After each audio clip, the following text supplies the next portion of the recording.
Kali ini kita masih membahas tentang matematika, ekonomi, dan bisnis. Ya, tebak masih dengan pembahasan apa? Sesuai judulnya, kita masih akan membahas tentang penerapan fungsi linier, yaitu mengenai pengaruh pajak dan subsidi pada keseimbangan pasar.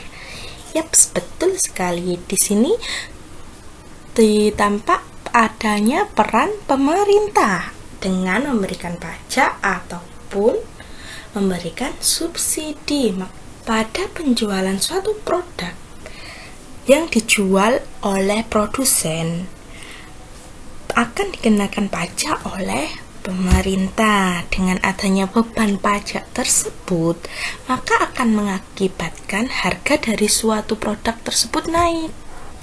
Kenapa naik? Karena di sini beban pajak yang diberikan kepada produsen tidak mau menanggungnya sendirian. Nah, produsen juga memberikan tanggungan pajak ini kepada konsumen, sehingga mengakibatkan harga barang yang dijual atau diproduksi ini meningkat. Kemudian subsidi, begitu juga subsidi. Jika suatu produk pemerintah memberikan subsidi atas harga barang tersebut, maka harga yang akan dibayar oleh konsumen pun juga akan turun, tidak seperti harga semula, dikurangi karena di sini pemerintah memberikan keringanan. Jadi pengaruh pajak dan subsidi akan menggeser kurva penawaran, sedangkan pada kurva permintaannya tetap. Pergeseran kurva akan menciptakan keseimbangan pasar yang baru atau titik baru. Sudah, langsung saja sekarang kita masuk pada materinya. Nah, di sini kita akan membahas terlebih dahulu pada pengaruh pajak pada keseimbangan pasar. Pajak per unit diberi lambang T kecil. Ingat, pajak T kecil. Apabila pemerintah menarik pajak sebesar T per unit barang pada suatu perusahaan, maka perusahaan akan mengalihkan beban pajak tadi pada konsumen dengan cara menaikkan harga per unit barang yang dijual. Di sini tentunya produsen tidak mau rugi dong ya. Jadi dibebankan juga pada konsumen. Hal ini menimbulkan harga barang akan mengalami kenaikan. Nah, dengan demikian fungsi permintaannya tetap, sedangkan fungsi penawarannya berubah. Secara matematis dirumuskan sebagai berikut, yaitu fungsi penawaran sebelum pajak dituliskan P sama dengan F Q. P di sini untuk harga, Q di sini untuk kuantitas barang. Nah, kemudian ketika pajak diberikan, maka fungsinya berubah. Di sini P1 sama dengan FQ ditambah pajak yang ditentukan atau ditarik oleh pemerintah. Jadi harganya dari P menjadi P1 ini ditambah pada pajak, nilai pajak yang ditentukan. Karena harga per unitnya naik, maka harga keseimbangan pasar yang baru menjadi lebih tinggi dari semula. Sedangkan jumlah atau kuantitas keseimbangan pasar menjadi lebih rendah. Kenapa lebih rendah? Ya tentunya karena harganya naik, maka kuantitas barangnya juga menjadi lebih sedikit. Ini berarti koordinat titik keseimbangan pasar bergeser ke kiri atas menjadi E1 sebesar T per unit. Nah, karena mengalami kenaikan maka ditambah T. Jadi kalau ditentukan pajaknya T, maka P sama dengan fungsi awal ditambah T. Kuncinya ada di sana. Langsung saja kita bahas soal fungsi permintaan ditunjukkan dengan P sama dengan 50 min 2Q dan fungsi penawaran ditunjukkan dengan P sama dengan min 30 plus 2Q. Terhadap barang tersebut dikenakan pajak sebesar Rp10 per unit. Tentukan titik keseimbangan pasar setelah pajak. Nah, di sini kan diketahui fungsi permintaannya dan fungsi penawarannya kan. Fungsi permintaannya adalah tetap, yaitu P sama dengan 50 min 2Q. Jadi sebelum pajak ataupun setelah pajak, fungsi permintaan ini tetap, sedangkan yang berubah adalah fungsi penawaran, yaitu P sama dengan min 30 plus 2Q. Karena di sini ditentukan pajak, maka rumusnya adalah kuncinya plus T. Langsung kita selesaikan. Penawaran sesudah pajak adalah fungsi penawaran pertama ditambah T-nya kita letakkan di sini plus 10. Jadi P sama dengan min 30 plus 2Q plus 10. Jadi min 30 ditambah 10 hasilnya min 20 plus 2Q. Jadi fungsi penawaran setelah pajak adalah P sama dengan min 20 plus 2Q. Terus kemudian persamaan permintaannya tetap, keseimbangan pasar setelah pajak adalah jadi PD sama dengan PS. Harganya 50 min 2Q, fungsi permintaannya sama dengan min 20 plus 2Q. Kita pindah ruaskan, min 20 pindah ke sini jadinya plus 70 di sini. Tapi karena kita ruas di sini jadi min kan. Kemudian di sini 2Q pindah ke sini min, ketemu min 4Q.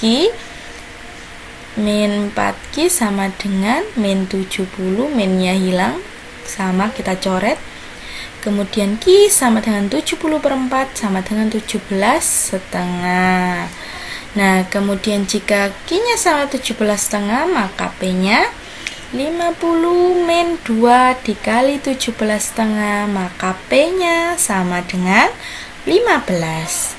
Jadi keseimbangan setelah pajak, P-nya adalah 15 dan Q sama dengan 17 setengah. Kemudian cara meletakkannya adalah Q, P, bukan P, Q ya. Jadi E1-nya atau titik keseimbangan setelah pajak adalah 17,5 titik, 15. Cukup paham? Total penerimaan pajak ini ditulis dengan notasi T besar. T besar ini didapat dari T per unit dikalikan Q1. Apa itu Q1? Q1 adalah jumlah kuantitas barang setelah ditentukan pajak tadi.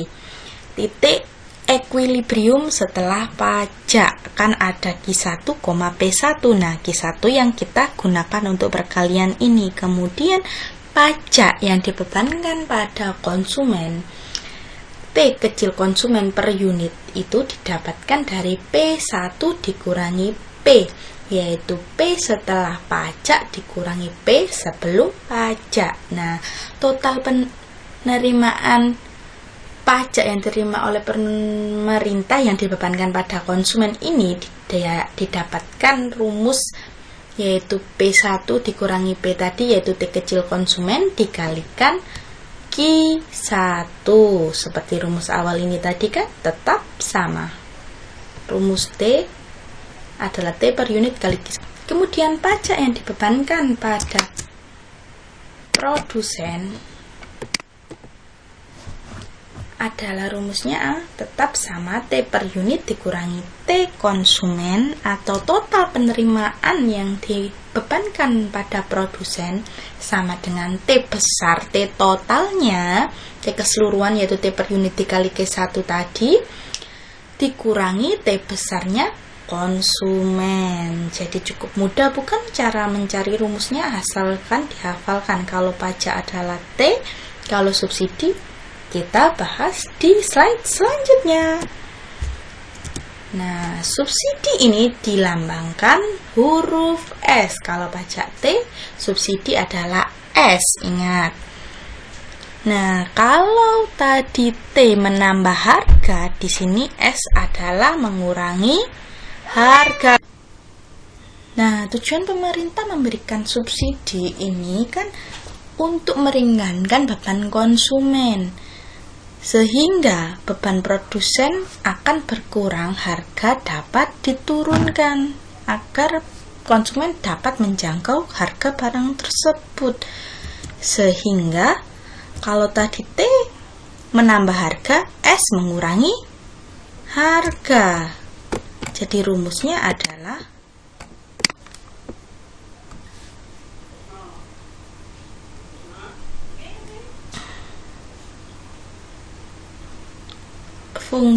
rumus fungsinya adalah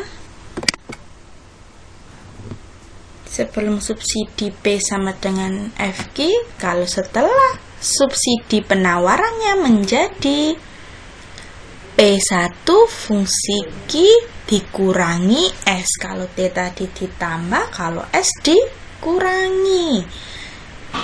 Karena permintaan pembeli hanya bergantung dari harga saja, sehingga fungsi permintaannya tetap. Sedangkan penjual atau produsen menyesuaikan fungsi penawarannya. Karena harganya turun, otomatis Q-nya juga akan meningkat. Sehingga harga keseimbangan pasar yang baru menjadi lebih rendah dari semula, sedangkan jumlah kuantitasnya lebih tinggi. Ini berarti grafiknya bergeser dari ke bawah sejauh S per unit, dan grafik fungsi permintaannya tetap. Jadi perlu diingat ya, di sini meskipun pajak, meskipun ada subsidi, fungsi permintaan ini tetap. Yang berubah hanya penawaran, dan sesuai pada rumus sebelumnya untuk mencari titik keseimbangan, yaitu PD sama dengan PS atau QD sama dengan QS. Rumusnya tetap itu. Soalnya masih seperti tadi, yaitu fungsi permintaan ditunjukkan dengan P50-2 Q tadi, tapi di sini yang membedakan adalah kalau tadi pajak yang ditentukan sebesar Rp10 per unit, di sini subsidinya yang sebesar Rp10 per unit.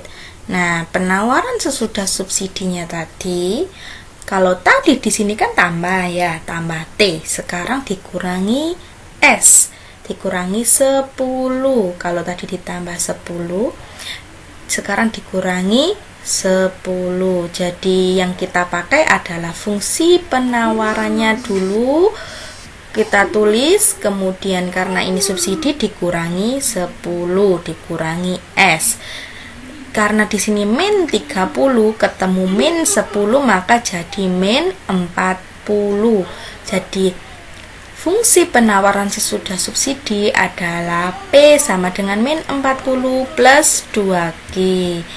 Kemudian bersamaan permintaannya masih tetap, sehingga keseimbangan pasar bisa dicari, yaitu PD sama dengan PS. Rumusnya masih tetap ya. Kita pakai PD PS.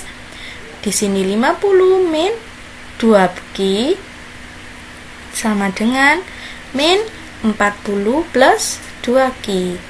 Di sini 50 berpindah ke sini, min 40 ketemu min 50, min 90. Sini pindah ke sini menjadi min 4Q, Q-nya sama dengan 90 min dibagi 4 sama dengan 22,5.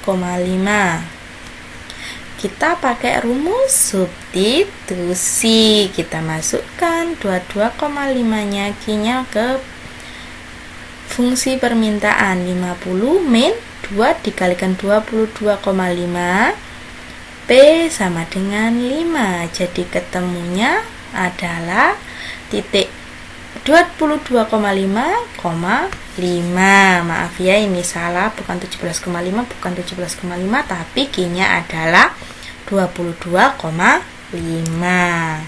Sekarang kita bahas total pengeluaran pemerintah dihitung dari S besar. Kalau tadi total penerimaan pemerintah kan T besar, kalau pengeluaran pemerintah untuk subsidi ditulis S besar. Rumusnya masih sama. Di sini S per unit dikalikan Q1. Subsidi yang dinikmati konsumen rumusnya masih sama. Seperti T tadi, ya kan masih sama. Hanya dirubah lambangnya saja, kalau pajak T, kalau subsidi S. Nah, kali ini kita akan membahas pajak presentase. Kita misalnya pajak dikenakan dalam bentuk presentase tertentu. Pajak presentase ini diberi notasi atau lambang R kecil, rasio dari harga penjualan. Maka harga penjualan yang baru setelah diberlakukan pajak atau P1 akan naik sebesar R kecil dikalikan P, harga awal. Hubungan dengan pajak per unit dapat dilihat sebagai berikut, yaitu jika fungsi P-nya sama dengan FQ, maka P1 harga setelah pajak adalah fungsi Q atau harga awal ditambah kenaikannya sebesar R dikalikan P atau R dikalikan fungsi Q, sehingga muncul rumus P1 sama dengan fungsi Q dikalikan 1 plus R. Bisa fungsi Q-nya diganti P, maka P1 sama dengan P dikalikan 1 plus R. P sama dengan P1 plus per dibagi 1 per plus R. Rumus dari pajak presentase.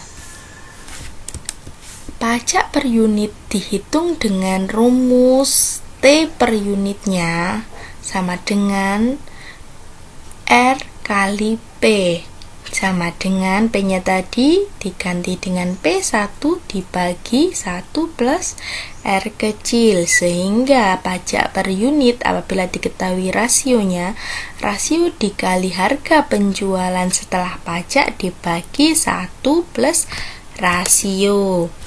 Total pajak yang diterima pemerintah sama dengan pajak per unitnya dikalikan jumlah atau kuantitas barang yang dijual setelah pajak.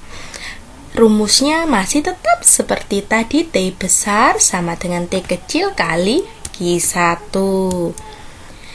Nah, beda pajak per unit dengan pajak persentase dapat dilihat dari grafiknya. Dari tadi kita belum membahas grafik seimbangan pasar setelah dikenakan pajak dan setelah dikenakan subsidi kan. Nah, di sini tampak titik-titiknya seperti ini.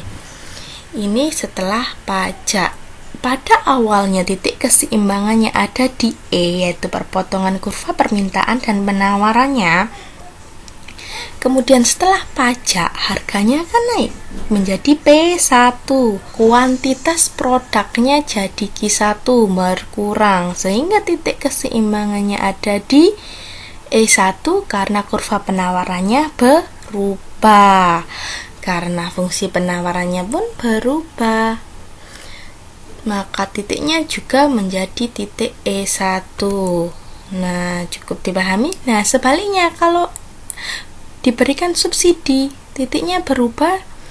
Ini yang P jadi P1, Q-nya jadi Q1, titiknya berubah ke bawah. Kalau T-nya naik atau diberlakukan pajak, kurvanya naik titik keseimbangannya. Kalau diberlakukan subsidi, titik keseimbangannya menurun. Bentuknya seperti ini, bisa dipahami. Sedangkan perbedaannya dengan kurva pajak presentase, nah yang B adalah bentuk kurva diberlakukan pajak presentase, dan yang A ini adalah pajak per unit. Perbedaannya sudah cukup dapat dilihat di sini. Kalau pada pajak per unit, kurva penawarannya adalah sejajar, sedangkan kurva penawaran yang sebelum dan sesudah pajak apabila persentase itu membentuk sudut ya, sudut lancip dan terus menyebar dan bertambah lebar terus menerus. Cukup bisa dipahami sampai di sini perbedaan antara pajak persentase dan pajak per unit. Dan semoga pembahasan kita tentang penerapan fungsi linear pada pengaruh pajak dan subsidi pada titik keseimbangan pasar ini bermanfaat dan bisa dipahami dengan baik. Selamat belajar, tetap semangat dan jaga kesehatan. Assalamualaikum warahmatullahi wabarakatuh. Jangan lupa untuk subscribe, like, dan komen channel ini.